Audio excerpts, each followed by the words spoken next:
This channel is designed for adults viewing only, and certain videos will contain rated M for mature video games, featuring realistic violence, gore and suggestive themes. If you are not an adult, do not view the content on this channel. Don't go anywhere, stay tuned. Get ready to take a trip down memory lane. That table can only mean one thing. We're gonna be playing the Sega Genesis.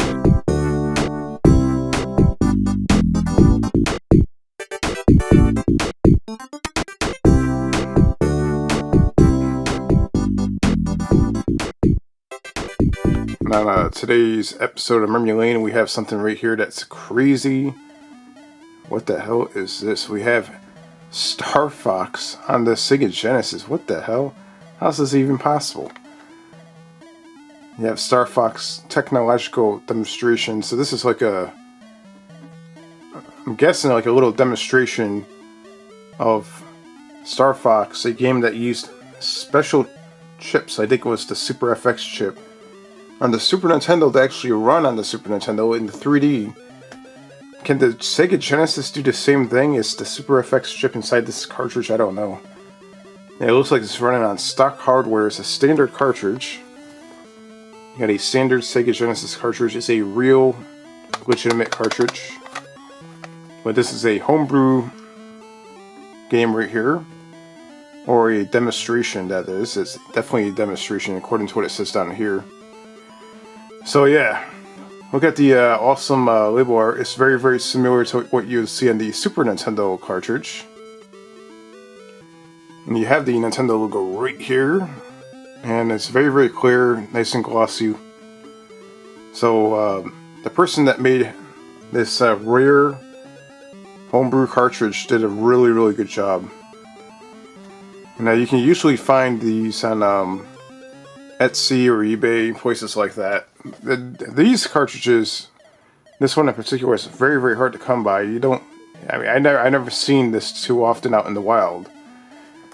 So we're gonna definitely check this out. I'm pretty sure that you guys, if you search the internet long enough on YouTube, you'll easily find a Starfox demonstration on Sega Genesis. But this is an actual cartridge of it.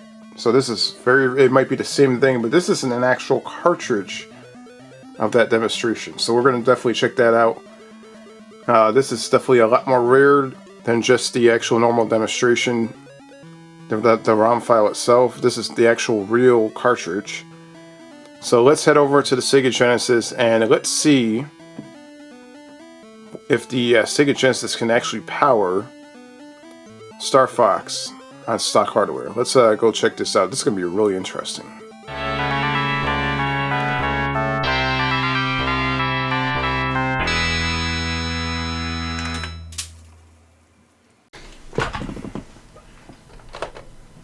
Alright, here we are playing the Starfox demonstration right here.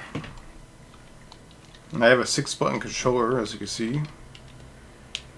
And as you can see right here, that is insane.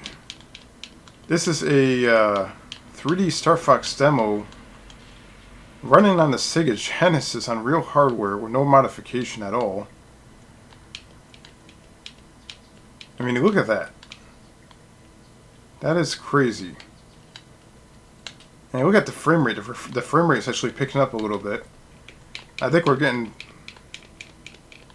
just as good frame rate as the Super Nintendo using the Super FX chip. And look at the shades on that. When you're far away from the creature right here, or whatever that thing is, it's darker than when you get close to it, it gets lighter. I don't know if the Super Nintendo has that or not, because I haven't played it in a while, but that's actually quite impressive that there's actually some sort of lighting shades on this thing. I mean, look at that. That is insane.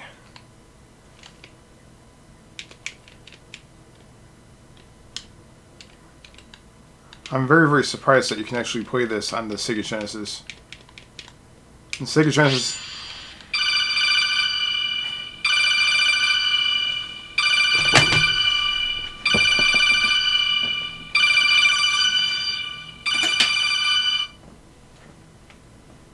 Hello? Hi, this is Abigail, and I'm with Consumer Insurance Association, and I'm calling about your car insurance payments. How are you doing today? I'm doing fine. Can you please take me off the call list? I asked several times. I apologize for the call. I'll take you off of the list. Thanks. Bye-bye.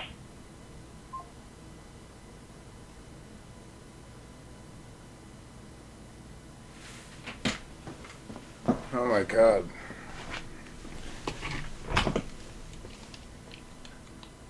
I don't know why that keeps happening, but I keep getting these fake car insurance calls, warranty calls. Back to this though. This is a Starfox demonstration right here. And I hope that you guys like my Metal Gear Solid ringtone. And the one thing that really is impressive to me is those large walk-in robot creatures right there. And I really don't know what the hell they're called. But they're so large and complex looking, and you can see their arms like waving around. And when you actually see that, look at their arms waving around a little bit. And when you get closer, there's lighting. Like you can actually see the 3D polygons actually light up a little bit. And I'm not even sure if the Super Nintendo was actually capable of doing that. And this right here is just a demonstration. And the frame rate is pretty low. But if you were to actually use this engine right here and make a game for the Sega Genesis using this engine on stock hardware, it would probably work. This is a really impressive demonstration. And you can see that the frame rates do drop down, but still it's just as maneuverable, playable as the Super Nintendo version of the game. Except this is just a demonstration. This could probably, if this had a lot more work put into it, it could probably be very much improved and work a lot better.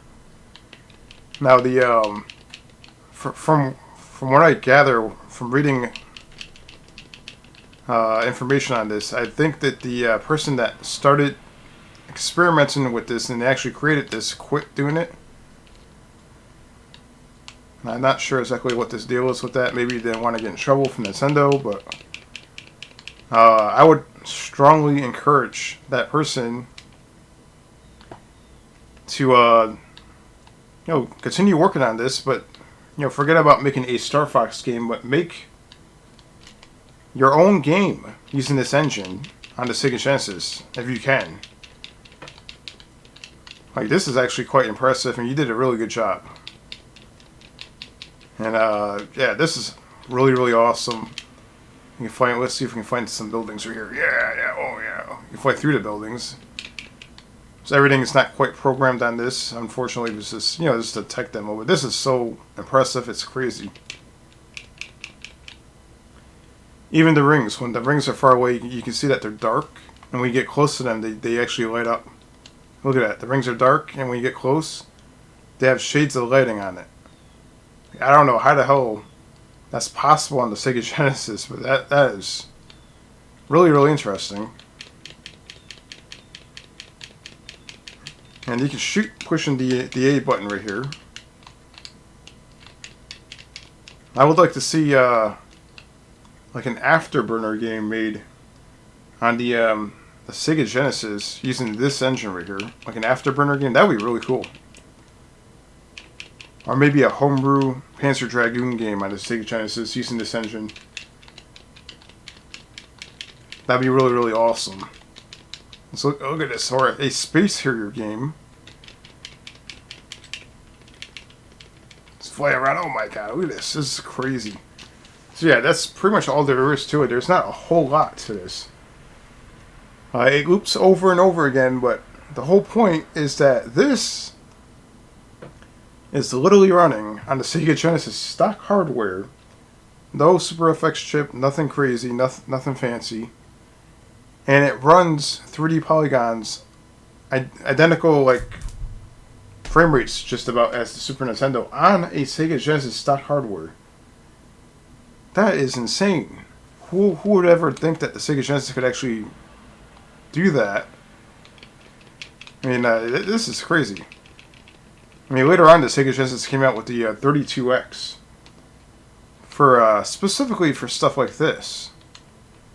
But it looks like if you know what you're doing when it comes to programming, you can make the actual stock hardware do that, and that's actually quite impressive. So if you enjoyed this little quick episode of Memory Lane, don't forget to give it a thumbs up and comment down below and let me know what you think. This is actually quite impressive. Would you strongly encourage the creator of this demonstration right here to continue working on it and create his own game? I would strongly encourage that. I think he did a good job. I think this is really, really awesome.